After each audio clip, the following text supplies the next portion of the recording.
What is it about men in politics? Here in Britain this week, you couldn't open a newspaper without wading through a sea of salacious gossip involving powerful men and allegations of their sexual indiscretions. You will, of course, have heard all about the accusations against Dominique Strauss-Kahn, the powerful former head of the International Monetary Fund, and until last weekend, the favourite to be the next president of France.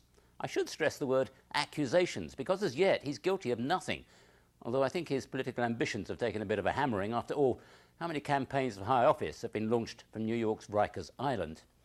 Mr. Strauss-Kahn joins a long list of the illustrious whose careers have been damaged by sexual scandal. Bill Clinton, Silvio Berlusconi, to name but two. Should we now perhaps add the name of Arnold Schwarzenegger to the list? Over here, we've been fascinated by the evolving story of a man you'll never have heard of, called Christopher Huhne. Mr. Huhne is the British cabinet minister responsible for energy, who seems to have taken his job description a bit too seriously and was discovered to have been conducting a long-term relationship with one of his aides. Somewhat predictably, Mrs. Huhne wasn't pleased to find this out, and they're currently in the process of a rather bitter divorce.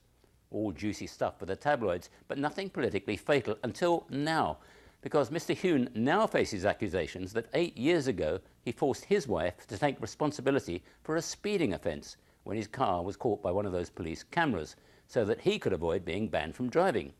I'll let you guess who's made that accusation. It is, of course, his wife. Hell hath no fury, like a politician's wife. Now, if it is proven that Mr. Huhne arranged for his wife to cover up for his driving offence, he could face a prison term. So what's to be done about all these men in high places with low morals? Well, here's a thought. We could always put women in charge.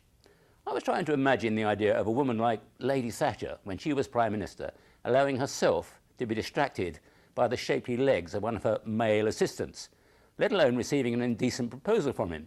She would have simply shaken her head impatiently and said, "Don't be silly. I've 16 briefing papers to read. I've got no time for any of that nonsense."